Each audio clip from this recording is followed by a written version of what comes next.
हैं टक्कर सीएनबीसी आवाज पर लाइव और आज एक नहीं, दो नहीं, तीन नहीं, 4 मंत्री हमारे साथ जुड़ेंगे इस कार्यक्रम के अंदर। वित्त मंत्री पीयूष गोयल खुद आपको आसान भाषा में बजट को समझाने की कोशिश करेंगे और आपके हर सवाल का जवाब देंगे। तो पीयूष गोयल वित्त मंत्री भी होंगे और साथ ही साथ कई दिग्गज भी होंगे, तो तमाम बातें करेंगे।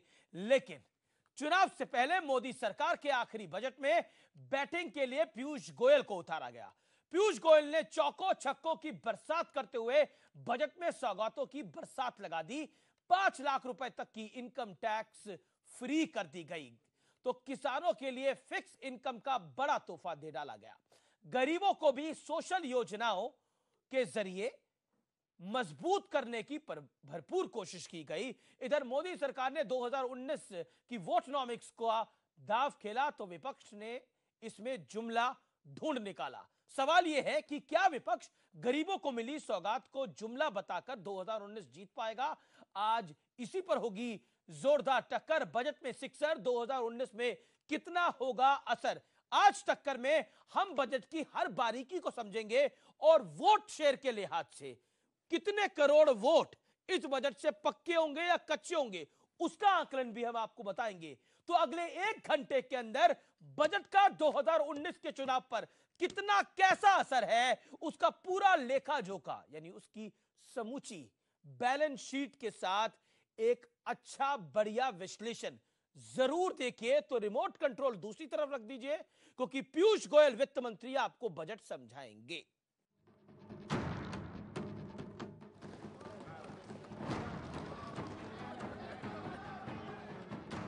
संसद में यह नजारा आम नहीं होता जब सांसद मोदी मोदी के नारे लगाएं।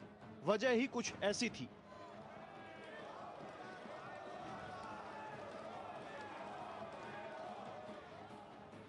मोदी सरकार के अंतरिम बजट में पीयूष गोयल ने चौके छक्कों की बरसात कर दी। बजट में सभी के लिए कुछ ना कुछ था, किसान से लेकर जवान, मिडिल क्लास से लेकर कामगार। मिडिल क्लास के लिए पीयूष गोयल ने बड़ी राहत देते हुए 5 लाख तक इनकम टैक्स छूट दी है। हालांकि 5 लाख से ज्यादा सैलरी वालों को इसका फायदा नहीं मिलेगा। वही किसानों के लिए 6,000 रुपए सीधे उनके बैंक खाते में डाले जाएंगे। 2 हेक्टेयर जमीन वाले किसानों को ही इसका फायदा मिलेगा।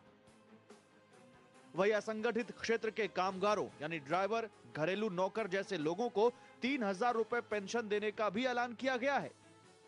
हमारी सरकार ने किसानों की आय दुगुनी करने हेतु इतिहास में पहली बार सभी 22 फसलों का न्यूनतम समर्थन मूल्य एमएसपी लागत से कम 50% अधिक निर्धारित किया। Individual tax payers having taxable annual income up to ₹5 lakhs will get full tax rebate.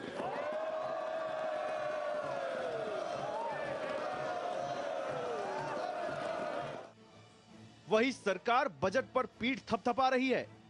ये बजट गरीब को शक्ति देगा, किसान को मजबूती देगा, श्रमिकों को सम्मान देगा, अर्थव्यवस्था को नया बल देगा। ये बजट विकास को गति देने वाला बजट है। ये बजट रोजगारी का सृजन करने वाला बजट है। ये बजट लघु उद्योग को उत्तेजन देने वाला बजट है। तो उधर राहुल गांधी बजट का मजाक बना रहे हैं। 3.5 लाख करोड़ रुपए 15 लोगों का कर्जा माफ कर सकते हो और किसान को आप 17 रुपए देते हो, दिन के 17 रुपए। अपमान नहीं है तो क्या है? आज हर्षोल्लास का माहौल मिडिल क्लास के लिए है, किसान के लिए है, असंगठित क्षेत्र के मजदूर के लिए है। मातम सिर्फ कांग्रेस मना रही है। ये इलेक्शन में वो पैसे बांट रहे हैं कि किसानों को खुश करने के लिए, ये सब चुनाव के लिए वो किए हैं। मैं डायरेक्टली उनको ये कहता कि ये एक रिश्वत उन्होंने वोटर्स को देने की कोशिश कर रहे हैं। कहा जा रहा है कि सर्जिकल स्ट्राइक कर दी है विपक्ष। बिल्कुल सर्जिकल स्ट्राइक कर दी है कांग्रेस के लिए। बस आखिरी उनका मुंह देख लीजिए, उनका रंग उड़ा हुआ है। झूठ का पुलंदा। आज इसी पर होगी जोरदार टक्कर। बजट में सिक्सर, 2019 में कितना असर? तो बजट में सिक्सर का कितना असर पड़ेगा आपको हम वोट की भाषा में भी समझाएंगे, लेकिन पहले अब मेहमानों से इंट्रोड्यूस कर देते हैं। बाबुल सुप्रियो हैं, केंद्रीय मंत्री हैं, उनका स्वागत है। मेरे साथ हरीश रावत है, पूर्व सीएम उत्तराखंड के, उनका स्वागत है। मोहम्मद सलीम है, उनका स्वागत है। सुनील अलग है, उनका स्वागत है। इसके अलावा मेरे साथ अनुराग बत्रा है, चीफ एडिटर बिजनेस वर्ल्ड के, उनका स्वागत है। देवेंद्र शर्मा है और जाने माने फिल्म एक्टर मनोज जोशी भी है। पीयूष गोयल खुद जुड़ेंगे वित्त मंत्री समझाने के लिए बजट को, लेकिन बजट को वोट की भाषा में जरा आप समझिए। इनकम टैक्स में छूट लगभग 3 करोड़ वोट पक्के। किसानों में फिक्स कमाई लगभग 12 करोड़ वोटर पक्के। मजदूरों को पेंशन 10 करोड़ वोट पक्के। यानी कुल मिलाकर ये आंकड़े को अगर आप जोड़ेंगे तो ये 25 करोड़ वोटों का हिसाब है। यानी ये बड़ा वोटर है और ये करीब 25 करोड़ वोटर है। मैं इस कार्यक्रम को ओपन करता हूं, तमाम मेहमानों का एक बार फिर स्वागत करता हूं। बाबुल सुप्रियो, हरीश रावत, मोहम्मद सलीम, सुनील अलग, अनुराग बत्रा, देवेंद्र शर्मा और मनोज जोशी, आप तमाम लोगों का स्वागत है। बिना लाग लपेट के बाबुल सुप्रियो, एक बड़ा इल्जाम आप पर मर दिया गया, यानी आपकी सरकार पे मर दिया गया। मल्लिकार्जुन खड़गे जो कि एलओपी है, लीडर ऑफ अपोजिशन है, वो कह रहे रिश्वत देके वोट खरीदने की कोशिश है। हमने दिखाया कि 25 करोड़ वोटर आपने पक्के करने की कोशिश करी पीयूष गोयल के इस बजट से। बताइए बाबुल सुप्रियो। अब हम खड़गे साहब के लिए मैं क्या कहूं। मैंने सुबह एक ट्वीट किया था कि घर से बजट पेश होने से पहले ही, घर से वो निकलने से पहले वो अपना क्या क्या उनको कहना है वो पहले से लिख चुके थे। अगर आप राहुल गांधी जी का चेहरा देखेंगे जो बैठे हुए थे, it was absolutely flabbergasted because these are things that Congress ने कभी सोचा ही नहीं है। मिडिल क्लास के लिए जो छूट दी गई है, अगर आप स्टैंडर्ड डिडक्शन देखेंगे, अगर आप 5 लाख वाला जो कैप है अगर वो देखेंगे, अगर आप देखेंगे ये जो एम्प्लॉयमेंट के लिए इतनी बातें हो रही है, मैं आपको बताऊं कि जो मुद्रा लोन है 15.56 करोड़ लोगों को मुद्रा लोन मिला है, जो अबाउट 7,23,000 करोड़ है। उसमें से 70% सिर्फ महिलाओं को मिली है।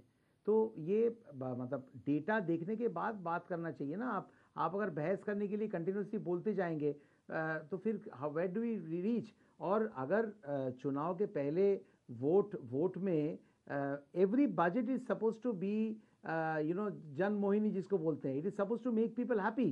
That is what budgets are all about. अगर 5वां साल में जो बजट पेश किया जाएगा, अगर उस बजट को सिर्फ वोट से ही कनेक्ट आप लोग करने लगेंगे, ऑपोजिशन जैसे खड़गे साहब बोल रहे हैं, तो फिर नियम ही ऐसा होना चाहिए कि 4 साल तक सरकार जो है पॉलिसी डिसीजंस लेंगे, बजट वगैरह पेश करेंगे और 5वें साल में वो सिर्फ केयर टेकर रहेंगे, कोई पॉलिसी नहीं बनाएंगे। मिडिल क्लास के लिए जो रास्ता सरकार ने दिखाई है, it means that if you are walking the right direction, you should keep walking. आप केंद्रीय मंत्री हैं, आप केंद्रीय मंत्री हैं, सांसद भी हैं, 19 में आपको चुनाव में जाना है। बाबुल सुप्रियो, ये 15 सेकंड में इस बात का जवाब देना। 2019 में आपको चुनाव में जाना है, मेंबर ऑफ पार्लियामेंट है लोकसभा से, तो निश्चित तौर पर इस बजट के नाम पर आप वोट मांगेंगे कि नहीं मांगेंगे? जो आपने किसानों की फिक्स कमाई करी है, जो मजदूरों को पेंशन दी है, जो इनकम टैक्स में 5 लाख तक की छूट दी है, स्लैब में नहीं लेकिन कमाई में। तो नहीं तो अगर सरकार ने अच्छा काम किया है, सरकार ने अगर अच्छी बजट बनाई है, तो वोट तो उसी के बलबूते में मिलना चाहिए। इसमें कौन सा गुनाह है? कौन सा कांग्रेस जो है 5th ईयर में बोलती है कि चलिए बहुत खराब बजट बनाते हैं और देखते हैं लोग हमको पिछले 4 साल के लिए वोट देते हैं कि नहीं। ऐसा थोड़ी ना होता है। ठीक है, मैं रुक करता हूं। फॉर्मर सीएम उत्तराखंड, कांग्रेस के जो है उसमें कुछ वरिष्ठ नेता जी हरीश रावत, बाबुल सुप्रियो कह रहे हैं कि अगर हमने अच्छा बजट दिया है तो वोट पाएंगे। खड़गे साहब को क्यों लगता है ये रिश्वत है? और दूसरी तरफ परेश रावल ने बोला कि ये सर्जिकल स्ट्राइक है, मेंबर ऑफ पार्लियामेंट है बीजेपी के, विपक्ष के ऊपर सर्जिकल स्ट्राइक है। और ये भी कहा कि जब बजट पढ़ा जा रहा था तो कांग्रेसियों के चेहरे फक पड़ गए थे, क्योंकि इसमें जनता जनार्दन के लिए बहुत कुछ है। जवाब हरीश रावत। वो हमारे चेहरों की चिंता न करें, वो जनता के चेहरे की ही चिंता कर लें। आज देश के सामने सबसे बड़ा सवाल जो नेशनल सैंपल सर्वे ऑर्गेनाइजेशन की रिपोर्ट से पुख्ता हुआ है, वो है भयंकर बेरोजगारी का, जो ऐतिहासिक रूप से सबसे बड़ी बेरोजगारी का दौर है। और ये सब मोदी जी के राज्य में हुआ है। ये बजट उसको एड्रेस नहीं करता। खेती में इस समय इतनी बड़ी निराशा है कि यूपीए के समय में जो खेती 4.5% की वार्षिक विकास दर में थी, वो आज घट करके 2% से नीचे आ गई है। बाबुल, आप क्या दिखा रहे हैं? कर्ज के बोझ से इतना दबा हुआ है कि वो निराशा में, अब लेट मी कंप्लीट। जी जी जी। वो निराशा में आत्महत्या की तरफ को जा रहा है। जनता में जो खुशी है और वो चाहता है कर्ज माफी। स्ट्राइक वाली तीसरी जो बड़ी वो है, वो आम जो गरीब आदमी है, क्योंकि अब भी 22 करोड़ गरीब लोग हैं, उन गरीब लोगों को ये बजट किसी भी तरीके से एड्रेस नहीं करता और उनको एक ऐसा झुंझुना पकड़ा दिया गया है। 3,000 की रावत जी तो मल्लिकार्जुन खड़गे क्यों कह रहे हैं? रावत जी का माफी के साथ बोल रहा हूं, तो मल्लिकार्जुन खड़गे को क्यों लग रहा है कि ये रिश्वत है? 18 साल में नौकरी शुरू करेंगे कहीं, नहीं, मल्लिकार्जुन खड़गे को क्यों लग रहा है ये रिश्वत है? नहीं, मैं वही कह रहा हूं, वो कह रहे रिश्वत दी जा रही है वोटरों को, मोदी को वोट डालने के लिए। अपनी समझ हो सकती है, लेकिन यकीनन यदि आप देखिए, उन्होंने इस हालत में इस आधार पर इस बात को कहा, आप इसको समझें कि ये इंटरिम बजट है, ये बोर्ड एंड अकाउंट है, ये केवल 3 महीने 4 महीने के लिए सरकार के खर्चे को चलाने के लिए दिया जाता, पेश किया जाने वाला बजट है। और इस बजट को आप रेगुलर बजट के तरीके से इस्तेमाल नहीं कर सकते हैं, और इससे एक गलत परंपरा पड़ी है। मैं सुप्रियो जी से बिल्कुल एग्री करता हूं, लेकिन उल्टा है, जैसा ये कह रहे हैं वैसा नहीं है। लेकिन बाबुल सुप्रियो तो आप वीडियो दिखा रहे हैं कि लोग खुश हैं। बाबुल सुप्रियो एक वीडियो दिखा रहे हैं, वो कह रहे हैं लोग खुश हैं, लोग जश्न मना रहे हैं इस बजट का। बाबुल सुप्रियो एक वीडियो दिखा रहे हैं, वो कुछ बताना चाहते हैं इसके बारे में। हरीश जी, मैं सुप्रियो मैं वीडियो मैंने कहा नहीं कि मैं सुप्रियो जी की एक बात से सहमत हूं। सोशल मीडिया जो है 5वें साल में उन्होंने कहा कि 5वें साल में बजट, आप लोग मुझे कंप्लीट करने दें तो मैं बात करूं। जो है वो हमारे समाज के आईना है। सेंटेंस सुन लीजिए ना, आप सत्ता में हैं। नहीं, बट सत्ता को बेचैन नहीं होना चाहिए। एंकर महोदय की बात समझ में आती है, उनको सबको समय देना है, लेकिन आप क्यों सुप्रियो जी, आप सरकार हैं, आप हमारे आर्गुमेंट को तो सुन लीजिए। आपने सवाल किया है, सुनने के लिए तैयार ही नहीं है। मैं ये कह रहा हूं कि आप यही आर्गुमेंट आज से ये होगा 5 मिनट कोई जो देश का वित्त मंत्री बनेगा, जवाब ही नहीं देने दिया। वो अपने 5 बजट में तो जनता से खींचेगा पैसा, निकालेगा, जैसा अरुण जेटली जी ने किया। पेट्रोल, डीजल और गैस के दाम इतने बढ़ा दिए और सारे मिडिल क्लास से सारा पैसा खींच लिया। और चुनाव के वर्ष में जब इंटरिम बजट था तो उसमें राहतों की बौछार करने दिखाने की इस बजट में बहुत कुछ दे दिया है। फिर आपको राहुल गांधी से जुमला क्यों कह रहे हैं कि रिश्वत देकर के वोट देने की कोशिश कर रहे हैं, लेकिन दिया गया है। 4 साल लिया, 5वें साल बहुत कुछ दे दिया, फिर आप जुमला क्यों मान रहे हैं? ये कंफ्यूजन क्यों है रावत जी? ये एक तरफ कहा जा रहा है जुमला है, दूसरी तरफ कहा जा रहा है रिश्वत है, तीसरी तरफ कहा जा रहा है, आप बिल्कुल गलत कह रहे हैं, तीसरी तरफ कहा जा रहा है कि बहुत कुछ दे दिया। एंकर को आप मेरी बात सुन लीजिए। जी सर, मैं सुन रहा हूं। अरे भाई, आप मेरी बात सुन लीजिए। बिल्कुल सुन रहा हूं। मैंने कब कहा कि बहुत कुछ दे दिया?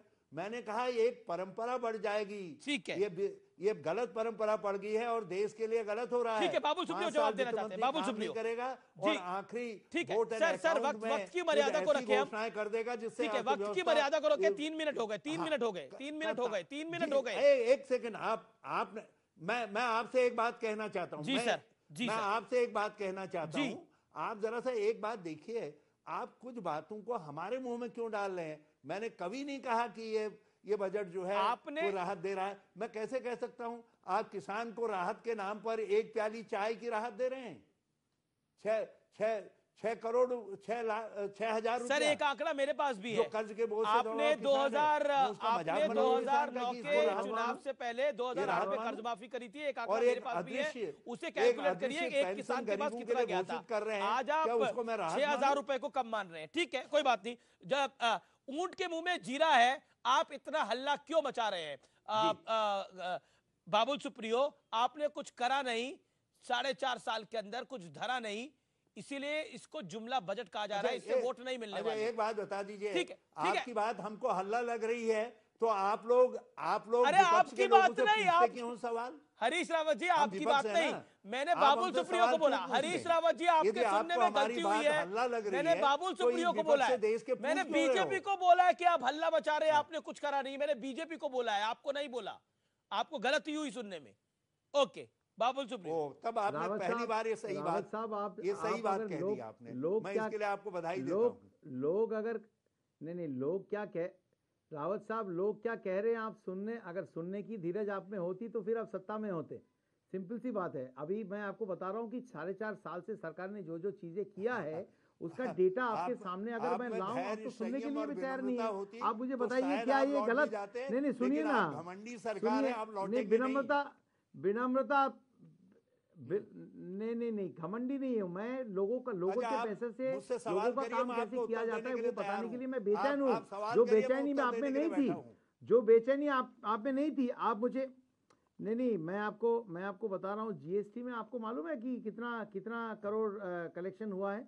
आपको मालूम है कि डिमोनेटाइजेशन में जो है, डिमोनेटाइजेशन में 3,38,000 शेल कंपनीज को हमने पकड़ा है, जिसके ऊपर कार्रवाई हो रही है। आपको मालूम है कि आज इकोनॉमी जो डिमोनेटाइजेशन फॉर्मलाइज जो हुआ है, उससे आपको मालूम है कितना इनकम टैक्स रिटर्न जो है वो कितने भरे। क्या ये देश के लिए फिर से आप बात कर रहे हैं?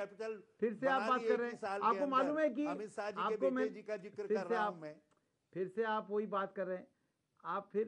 आप फिर भी वही बात कर रहे हैं। पोस्ट ऑफिस और ये सब जगह में अगर आपको याद दिला रहा हूं, अमित शाह जी पैसे रखते हैं उनके इंटरेस्ट के ऊपर 50,000 के ऊपर को ठीक है। आप कहीं भूल जा रहे हैं, कंपनियों की बात कर रहे थे तो मैंने कहा याद दिला दूं आपको। तो फिर तो राहुल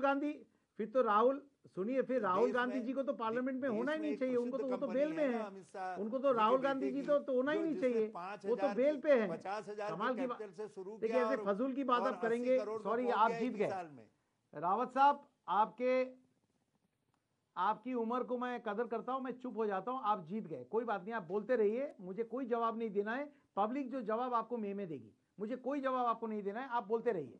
ठीक है मोहम्मद मैं सलीम, अगर केंद्र में मंत्री हूं, मुझे अपना डिग्निटी रखना है। आपके साथ झगड़ा करके मैं अपना डिग्निटी नहीं खोऊंगा। Let me be quiet, people will answer you in Uttarakhand, they will answer to you very soon. आप देखते रहिए। मैं आपकी आप बहुत धन्यवाद आपकी। बंगाली मानुष हैं आप। फिर से आप बोल रहे हैं, आप फिर से बोल रहे हैं। सलीम भाई को बोलने दीजिए, सुनील जी को बोलने दीजिए। ओके मोहम्मद सलीम इंतजार कर रहे हैं। मोहम्मद सलीम, ममता बनर्जी ने कहा यह बजट पहले ही एक्सपायर हो चुका है क्योंकि इसमें जितनी घोषणाएं की गई उसे लागू करने का वक्त कहां है। आप मेंबर ऑफ पार्लियामेंट है। राहुल गांधी ने बोला किसानों को रोजाना 17 रुपए देना उनकी मेहनत और उनकी हर मांग का अपमान है। ये मोदी सरकार का आखिरी जुमला बजट है। आप भी ममता बनर्जी और राहुल गांधी से सहमत हैं, लेकिन बाबुल सुप्रियो कह रहे हैं कि मई में जनता जवाब देगी। अमित शाह कह रहे हैं कि यह बजट देश का बजट है और इस बजट में राहत है। और पीयूष गोयल जो वित्त मंत्री है वो कह रहे हैं कि ऐसा बजट ना किसी ने दिया, आगे देखो हम इससे बड़ी राहत देंगे जब 19 में जीत कर आएंगे। सलीम साहब,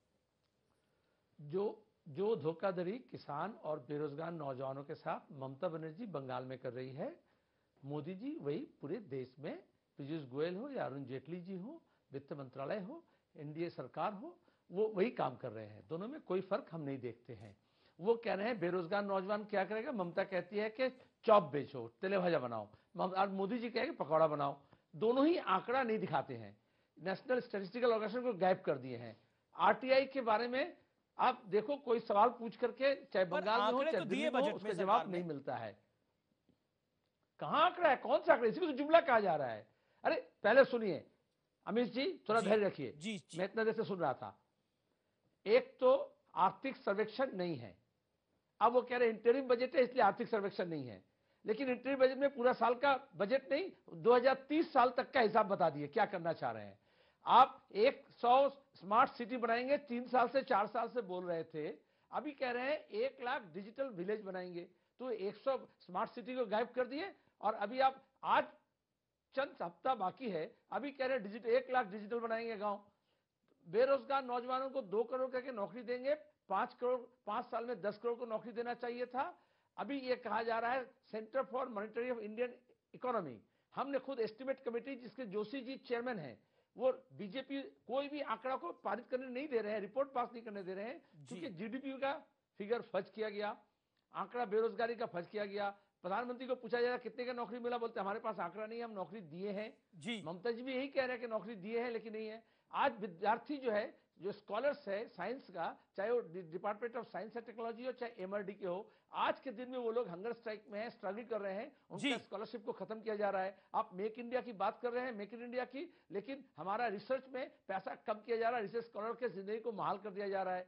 किसानों का समस्या है, ये 4 साल बाद सरकार के नजर में आए। 5 साल से सरकार ये कह रही थी कि ठीक है, ठीक है, बाबुल सुप्रियो इसका जवाब देना चाहते हैं। हकीकत में अभी आप कह रहे हैं 6,000 रुपया देकर के हम बचेंगे अपना। बाबुल सुप्रियो, जो ममता सरकार बंगाल में कर रही है, मोदी सरकार दिल्ली में कर रही है, 50 सेकंड में जवाब दे दीजिएगा, 50 सेकंड के अंदर, 45 से 50 सेकंड। फिर सुनील अलग, अनुराग बत्रा और देवेंद्र शर्मा, क्विकली। देखिए नेशनल एजुकेशन मिशन का जो बजट है ना, वो 32,334 करोड़ पहले था, अभी उसको बढ़ा के 38,350 करोड़ किया गया है। पहले जो हमारे पास 7 जो एम्स थे, आज वो बढ़ते बढ़ते 21 और 22वां इसमें हरियाणा में होने जा रहा है। आप कह रहे नहीं, कैसे ये तो बिल्डिंग बन रही है, एक्सपायर हो चुका बजट है। देखिए वो शायद अभी ट्रैवल नहीं करना चाहते। देखिए ममता बनर्जी कुछ भी कहते हैं, उनका दायित्व है कि जो भी खराब शब्द मतलब जैसे भी वो चाहें वो कह सकते हैं। मैं उनका जवाब सिर्फ डेटा के साथ देना चाहता हूं। आप कह रहे हैं कि इतने सारे एम्स बन रहे हैं, डॉक्टर, इंजीनियर्स, इनकी जरूरत नहीं पड़ेगी, इनको एम्प्लॉयमेंट नहीं मिलेगी अगर लोगों का रोजगार नहीं बढ़ा है। अगर एयर ट्रैवल, मोदी भाई दीदी भाई मिलकर एयर ट्रैवल पंजाब में, उत्तर बंगाल में, नहीं पंजाब से एम्स कहाँ गया? फिर सलीम भाई आप क्या गया बताइए, कौन सा क्या कहाँ गया? एम्स बंगाल सलीम भाई आप फिर से मोदी भाई दीदी भाई ये सब करेंगे तो मैं आप मुझे जवाब देने दीजिए ना। अब आपको क्या गायब कर दिया? आप कभी सरकार में साथ में नहीं थे क्या? अगर एम्स का पूरा प्लानिंग बन गया तो वो गायब हो सकता है क्या? ऐसा आपके जमाने में हुआ होगा? नहीं, आप ऐसे डिस्ट्रप्टिव बात आप करेंगे तो डेटा मैं आपके सामने ला रहा हूँ। ये आपको तो बता रहा हूँ मैं, जो मिडिल क्लास को जो छूट दी गई है, क्या आप उसे बंगाल में एक एम्स होना था, कहाँ गया? किस चीज का खबर रखो? बिल्कुल कल्याणी में हो रही है, आपको मालूम नहीं है क्या? आपको नहीं मालूम है?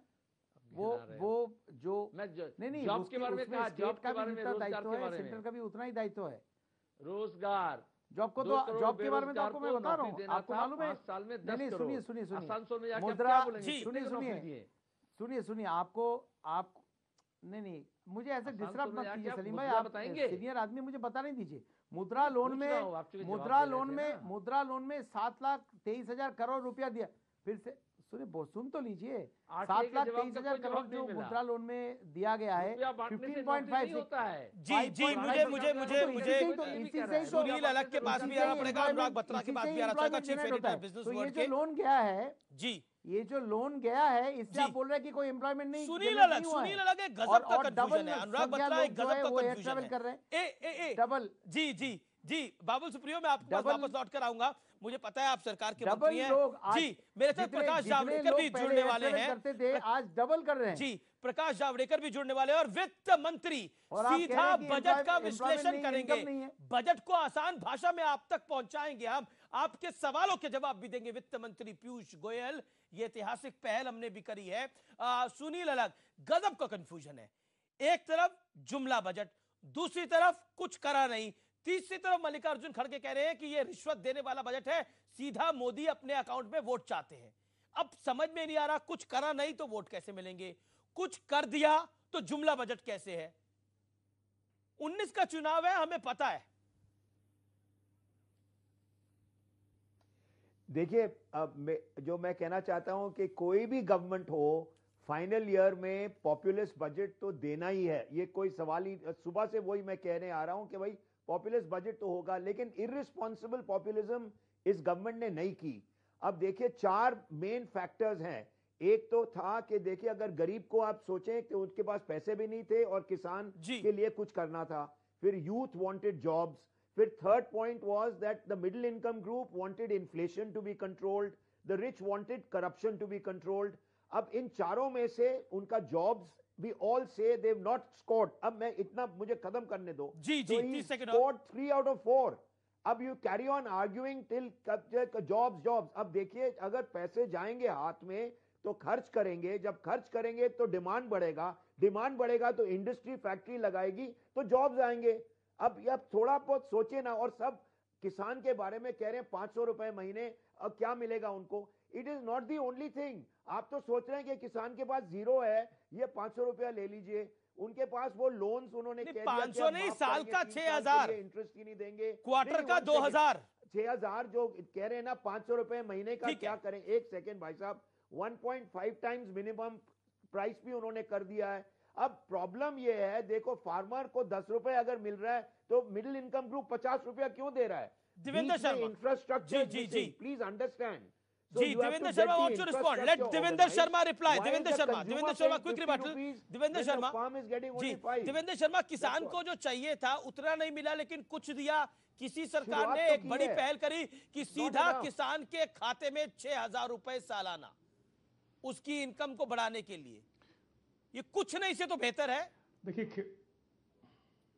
देखिए खेती बहुत भयंकर संकट से गुजर रही है, ये हम सब जानते हैं. ये भी जानते हैं कि पिछले 5 सालों में कम से कम जो प्राइसेस हैं वो डिप्रेस रहे हैं, ये भी सब जानते हैं. और ये भी हम जानते हैं कि इनकम किसान की डिक्लाइन पे है. नीति आयोग हो, CMI हो या और भी डाटा है वो हमारे सामने है. लेकिन जो डायरेक्ट इनकम सपोर्ट है, मैं इतने सालों से ये कहता आ रहा हूँ, मुझे ये तो बात अच्छी लगी कि कम से कम direct income support has now been formally accepted as an economic initiative. ये बात तो सच्ची है. लेकिन डायरेक्ट इनकम सपोर्ट का एक इतना बढ़िया अपॉर्चुनिटी था सरकार के पास कि कम से कम तेलंगाना और उड़ीसा, जहाँ पर कि 10,000 रुपये प्रति एकड़ प्रति फार्मर जो मिलता है, वो कम से कम उससे तो ज़्यादा सरकार देती.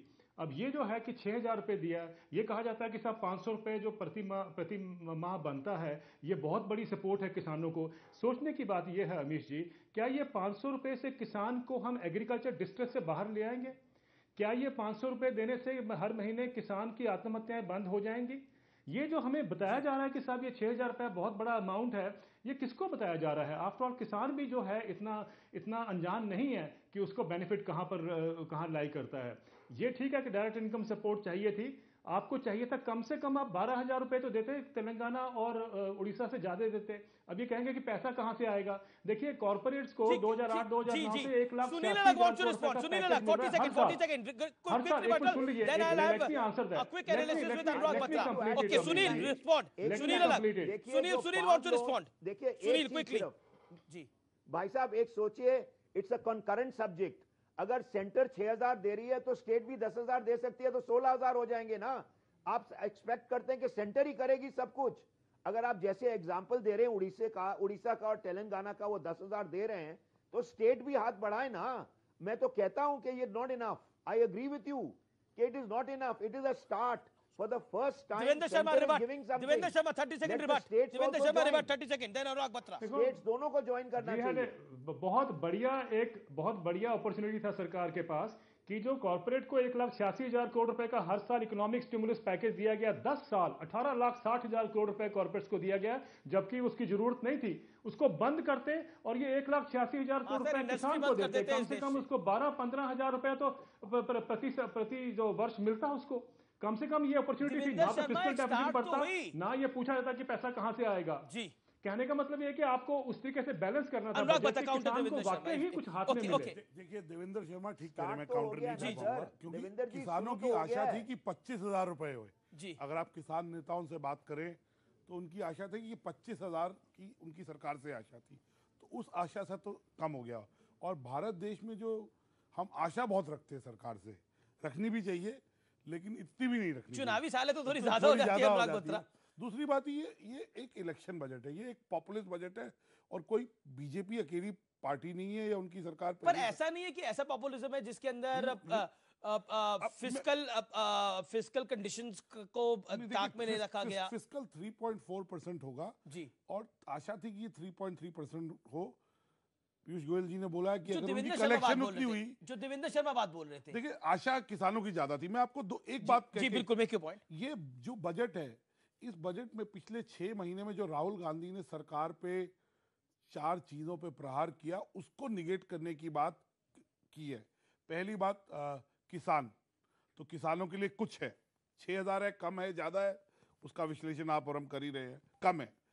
दूसरा था जो मिडिल क्लास है, जो एक बैकबोन है इंडिया की, और which can revive consumer spending, which can create a virtuous cycle. उसमें भी 5 लाख तक, उसमें भी 5 लाख तक। क्या अब उसमें भी कमियां निकालनी है लोगों ने, और वो एक तरह का आप भी निकाल रहे हैं कमी? नहीं, वो एक तरह का विश्लेषण है, 2 पहलू हैं। जी जी जी। तीसरी बात है मजदूर, तीसरी बात है कि जो मजदूर को पेंशन देने की बात हुई है, मजदूर की पेंशन।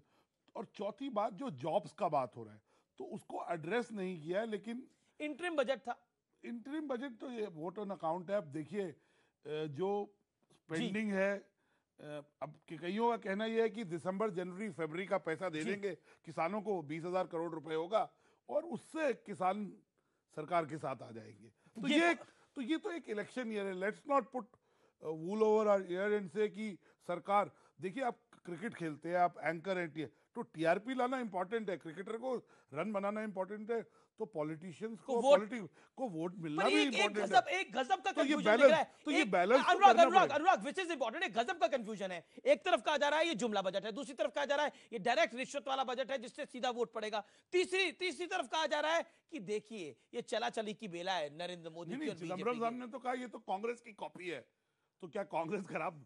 तो ये एक बहुत विरोधाभास है जी, बड़ा विरोधाभास है। नहीं, कांग्रेस के 5 नेताओं के मैं 5 बयान सुन चुका हूं। मल्लिकार्जुन खड़गे कह रहे हैं कि ये रिश्वत वाला बजट है, मोदी को सीधा वोट पड़ेगा।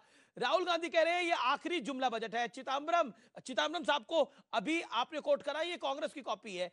हरीश रावत जी, ये कांग्रेस पार्टी में इतना जबरदस्त कौतूहल क्यों है?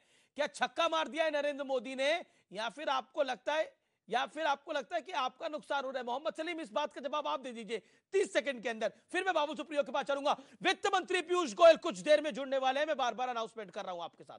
Okay, quickly Mohammad Salim. छक्का मारने की चाहत तब होती है जब आखिरी बॉल, आखिरी ओवर में रहता है, तो इनको पहले से छक्का मारना चाहिए थे ना। अब वो आखिरी बॉल में मारे हैं, अब देखिए आउट होते हैं, कैच होते हैं कि नहीं। अभी तो सिर्फ आप बैट उछाले और आप ताली बजाना शुरू कर दिए, तो चीयर लीडर मत बनो। अभी देखो वो बॉर्डर लाइन पार करता है या अंदर में कैच होता है। बाबुल सुप्रियो, अभी तो आपने बॉल को उछाला है, हो सकता है कैच भी हो जाए और मोहम्मद सलीम की पार्टी कैच कर ले आपको। नहीं, मोहम्मद सलीम के पार्टी के उतने फील्डर्स नहीं होंगे कि वो कैच कर पाएंगे। हम ज़मीन में हमको बहुत जगह मिलेगी, आसानी से खाली ज़मीन पे हम छक्का मारेंगे।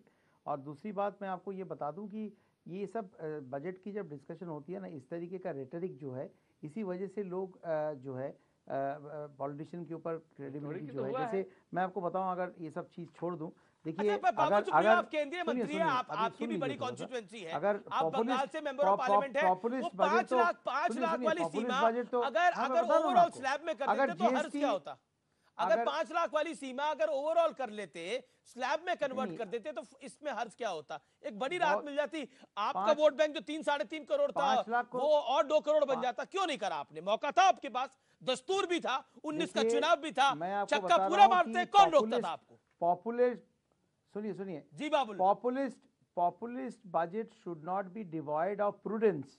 Populist budget should not be devoid of prudence. अगर आप कह रहे हैं कि सरकार, जैसे अभी हमारे बाकी लोग कह रहे थे कि 5th ईयर में जो है सरकार की बजट में एक हर budget should make people happy, but 5th year में एक टेंडेंसी रहता है कि you have to keep the vote in mind. इसमें कोई नुकसान तो नहीं है। हमें इन्होंने टीआरपी की बहुत अच्छी बात एक उन्होंने एग्जाम्पल दिया। मैं आपको बता रहा हूँ कि अगर जीएसटी धीरे धीरे जितने कम होते जा रहा है, उसका क्या मतलब होगा? इन्फ्लेशन को हमने कंट्रोल में रखा है, ऑब्वियसली स्पेंडिंग्स बढ़ेगा तो डिमांड बढ़ेगा।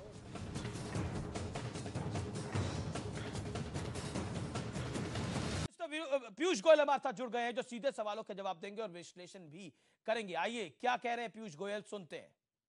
आप देख रहे हैं देश का सबसे बड़ा न्यूज नेटवर्क न्यूज 18 नेटवर्क, और मेरे साथ वित्त मंत्री पीयूष गोयल इस समय एक्सक्लूसिव है, जिन्होंने अपना मेड इन बजट पेश किया है आज पार्लियामेंट के फ्लोर पर। पीयूष जी, सबसे पहले तो आपको बहुत बहुत बधाई देता हूं कि इस बजट में आपने हर वर्ग को कुछ ना कुछ देने की कोशिश की है, तोहफे दिए हैं, और रिसेंटली आपको एक बड़ा पुरस्कार भी मिला, उसके लिए भी आपको बधाई।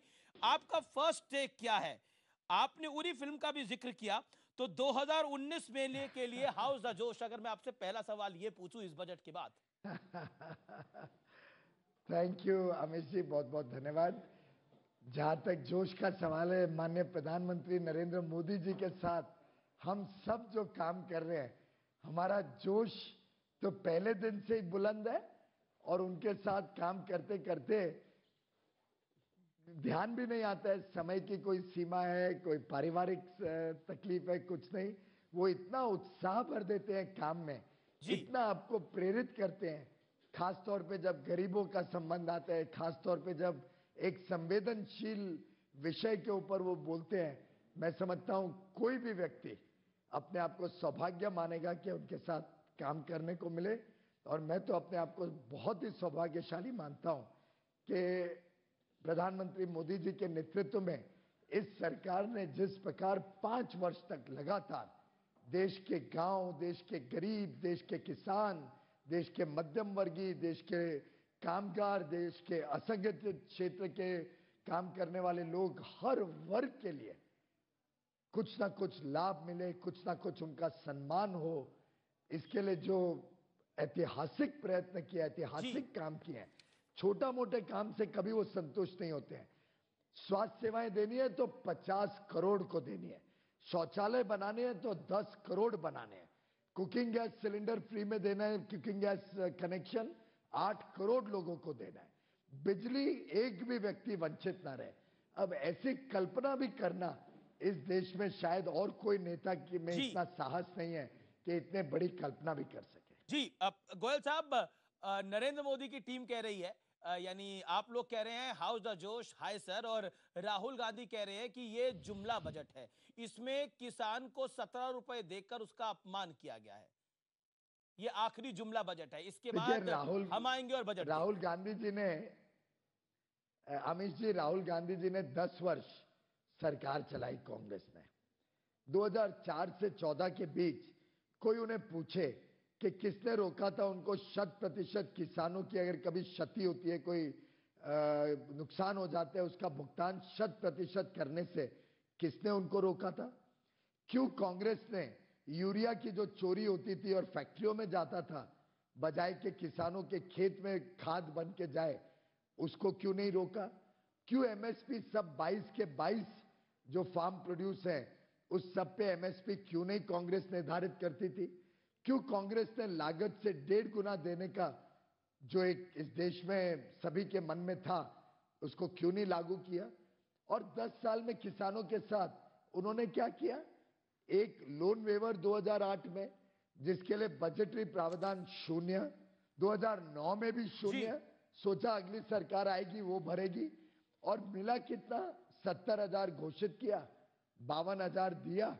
52,000 अगर जो 3 करोड़ 70 लाख के करीब किसानों को दिया गया वो निकाले तो मेरे ख्याल से 13-14 करोड़ रुपए, 14,000 रुपए प्रति किसान बनता है।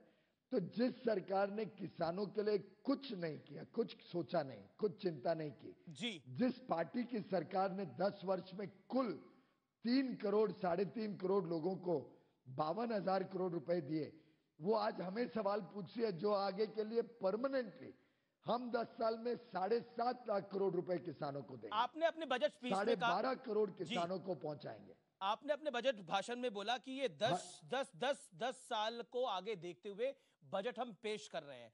विपक्ष कह रहा है, मैं ममता बनर्जी को कोट कर रहा हूं, कि ये बजट पहले ही एक्सपायर हो चुका है और अब ये आने वाले नहीं है। क्या आपको लगता है कि 2019 के चुनाव से पहले आपने भी चुनावी पिटारा खोलने की भरपूर कोशिश की, जिसमें किसान, मजदूर और स्पेशली मिडिल क्लास जिसकी आय 5 लाख तक है उसको एक तोहफा देने की कोशिश करी, लेकिन विपक्ष एक तरफ कह रहा है कि कहीं ना कहीं आपका ये आखिरी बजट है और दूसरी तरफ कह रहा है एक रिश्वत देने की कोशिश करी है। मल्लिकार्जुन खड़गे ने यह बयान दिया कि एक रिश्वत देने की कोशिश है वोट के लिए। आमिष जी, बहुत दुर्भाग्यपूर्ण है कि शायद ये बड़े बड़े नेता एयर कंडीशन रूम्स में बैठ के एक छोटे सीमांत किसान की समस्या नहीं समझ पाते हैं। उनके जीवन में जो कठिनाइयां है वो उनके समझ के बाहर है। इनको ये नहीं ध्यान में आता है कि 6,000 रुपया एक गरीब किसान जिसकी पूरी लैंड होल्डिंग, किसी की आधा एकड़, किसी की पाव एकड़, किसी की 1 एकड़, 5 एकड़ से नीचे छोटे किसानों के लिए कितनी दिक्कतें उनको सहनी पड़ती है, कैसे वो जाते हैं।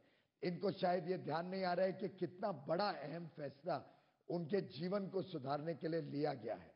और रही बात हमारे काम की, हमने 5 साल निरंतर विकास किया है और विकास का लाभ गरीब जनता, मध्यम वर्ग को पहुंचे, ये सुनिश्चित किया। आखिर किसी ने कांग्रेस को रोका था? इतने वर्ष तक उन्होंने तो 55 वर्ष तक सरकारें चलाई, बल्कि एक परिवार में अकेले ने 40 वर्ष तक सरकार चलाई। काउंटर पॉइंट ये कि ये सब कुछ आपने 4.5 साल बाद क्यों किया?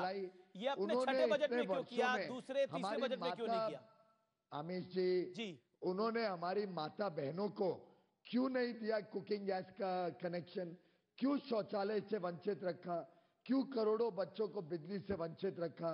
क्यों फसल बीमा योजना को 100% भुगतान करने के लिए नहीं बनाया? क्यों आयुष्मान भारत जैसे 50 करोड़ भारतीयों को मुफ्त में सेवा मिले, स्वास्थ्य सेवा मिले, ये सब क्यों नहीं किया? अगर इतना उनको संवेदना थी तो उन्होंने क्यों 10 वर्ष में ये सब नहीं किया? और रही बात हमारी, हमको जिस झरझर हालत में उन्होंने अर्थव्यवस्था छोड़ी थी, महंगाई, एवरेज महंगाई उनकी देख लो 10% थी 5 वर्ष की।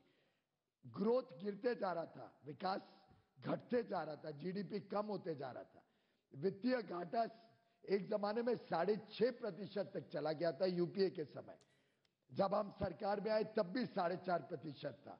जी, कोई ऐसा मापदंड नहीं है जिसमें कांग्रेस खरी उतरी। 1,60,000 करोड़ की अनपेड सब्सिडी हमारे लिए छोड़ के गए, हमने उस सब का भुगतान किया।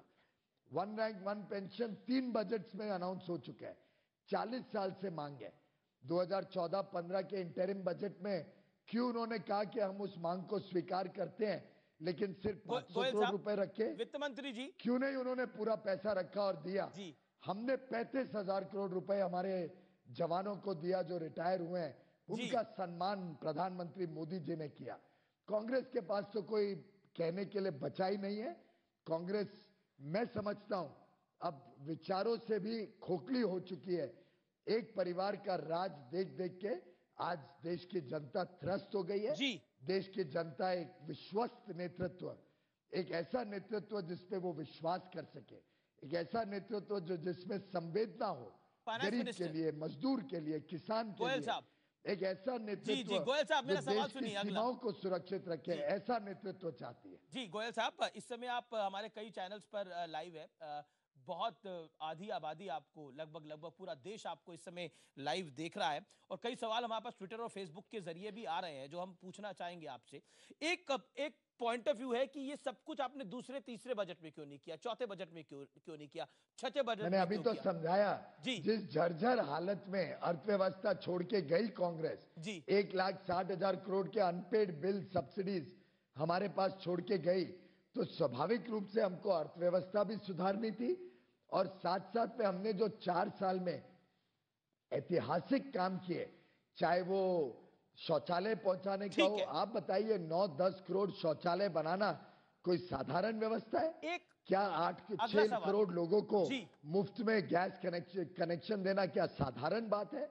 मैं समझता हूं कांग्रेस आज पूरी तरीके से अपनी विफलताओं में घिरी हुई है, और जनता ने देख लिया जो आजादी के बाद इतने वर्षों में नहीं हुआ।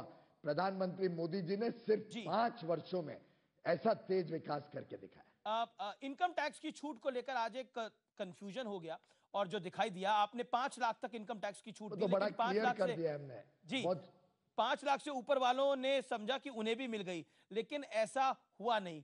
क्या आपको लगता है आप देना थोड़ा चाहते थे, आप देना थोड़ा ज्यादा चाहते थे, लेकिन हाथ बंधे हुए थे, या फिर जनता कह रही है ये दिल मांगे मोर, दे देते, चुनावी साल है, ये एक इंटरिम 3.5 करोड़ को फायदा हुआ, 5, 5.5, 6 करोड़ को फायदा हो जाता?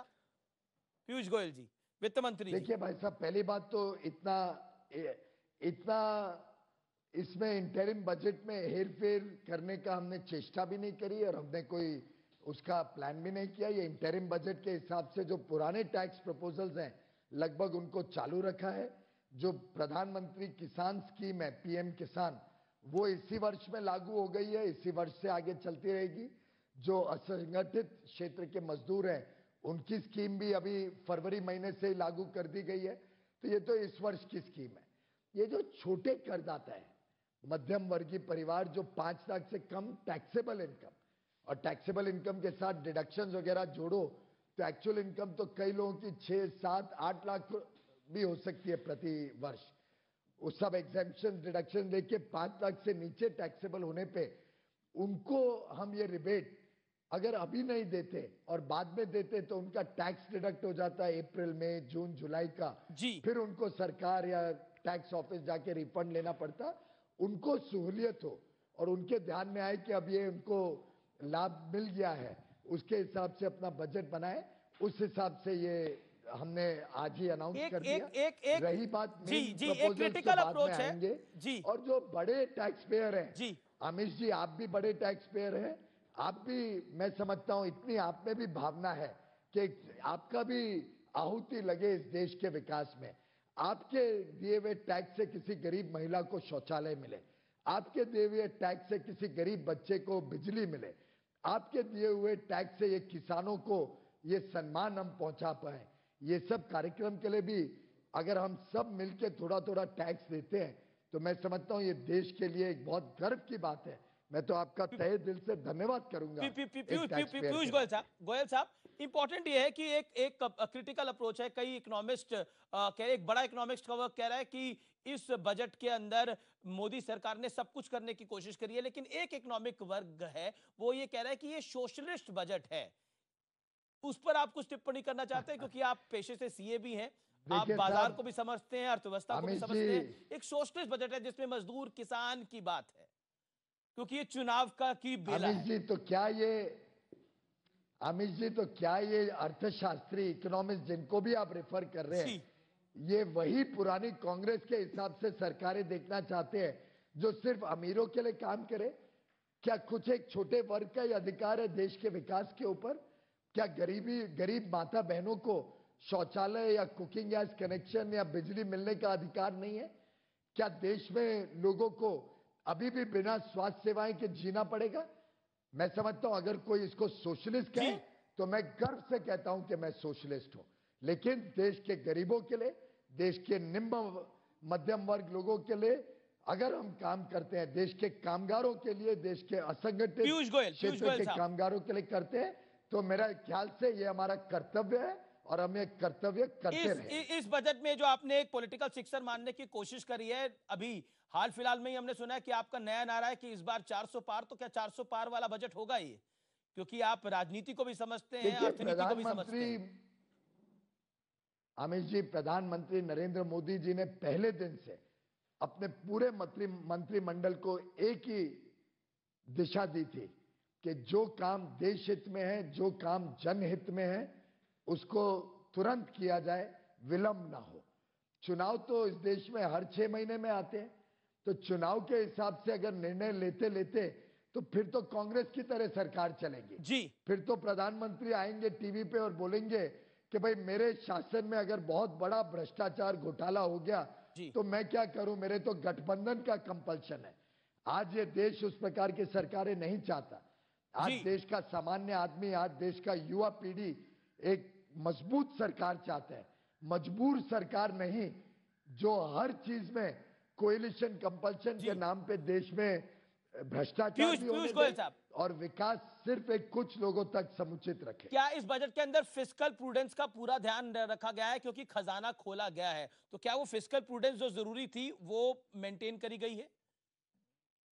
आमिष जी, आपने शायद मिस किया जी। जो टैक्स रेवेन्यूज बढ़ा है, जो टैक्स का बेस बढ़ा है जी, वो साधारणतः आप सबने ईमानदार व्यवस्था जब देखी पूरे देश में, जब फॉर्मलाइजेशन ऑफ द इकोनॉमी हुई, लोगों ने अपना टैक्स ईमानदारी से देने के लिए और प्रयत्न किए, तो पिछले वर्ष 18% टैक्स बढ़ा। जीएसटी आने के बाद भी टैक्स की इनकम बढ़ते जा रही है।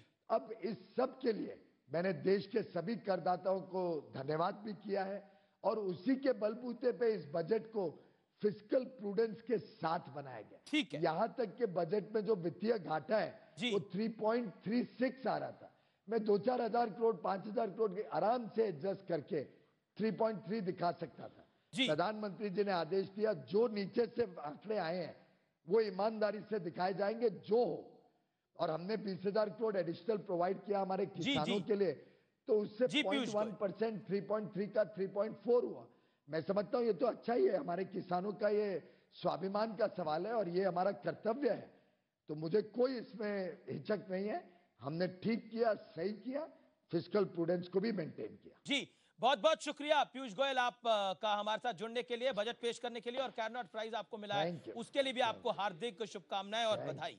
अब हमारे साथ प्रकाश जावड़ेकर केंद्रीय मंत्री इस समय लाइव जुड़ रहे हैं अपनी राय देने के लिए बजट के ऊपर। प्रकाश जावड़ेकर जी, मोदी सरकार का आखिरी बजट, कांग्रेस कह रही है जुमलेबाजी वाला बजट है, राहुल गांधी कह रहे हैं कि किसान का मजाक उड़ाने वाला बजट है, मोदी सरकार के मंत्री कह रहे हैं, वित्त मंत्री पीयूष गोयल कह रहे हैं कि यह ऐतिहासिक बजट है जिसमें जय जवान भी है, जय किसान भी है, जय मजदूर भी है और जय मिडिल क्लास भी है।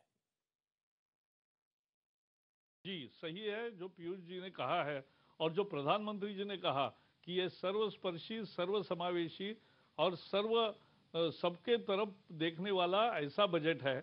और ये बजट अब विपक्ष वालों को क्या हुआ, अंगूर खट्टे लगने लगे, तो इसलिए क्योंकि उनको मिले नहीं, वो बोल रहे चुनावी बजट है, यानी बजट अच्छा है ये मान्य कर रहे हैं, तो चुनाव के पहले आया है इसलिए उनको अंगूर खट्टे लग रहे हैं। सच्चाई ये है कि 70 साल में कांग्रेस 56 साल सत्ता में थी, 56 साल में उन्होंने 6 रुपए भी नहीं दिए किसान को, हमने 6,000 रुपए दिए तो वो कह रहे कम है। अरे आपने तो 6 रुपए भी नहीं दिए कभी, तो आप क्या बात कर रहे हो। तो ये थे प्रकाश जावड़ेकर और पीयूष गोयल। अनुराग बत्रा, आपने दोनों मंत्रियों को सुना, तीनों मंत्रियों को सुना। इनफैक्ट अगर बतौर बिजनेस एडिटर, आप बिजनेस वर्ल्ड के चीफ एडिटर हैं, जानी मानी मैगजीन है बिजनेस वर्ल्ड इस देश की, इस बारी आपकी कवर स्टोरी क्या रहने वाली है इस बजट के बाद? सॉरी, आपकी जो एडिटोरियल मीटिंग है उसको मैं लाइव दिखाने के लिए बोल रहा हूं। देखिए ऐसा है, हमने कवर चला भी दिया है, उसमें we said Rahul Gandhi promising too much, Narendra Modi playing the Santa Claus. जी तो ये देखिए, पहली बात तो मैं पीयूष गोयल जी ने अपनी सरकार का और देश का बजट बहुत अच्छे तरीके से प्रेजेंट किया है जी। उसकी जो मेरिट्स हैं, डीमेरिट्स हैं, हमने पूरा दिन चर्चा की है, लेकिन he is very convincing when he speaks.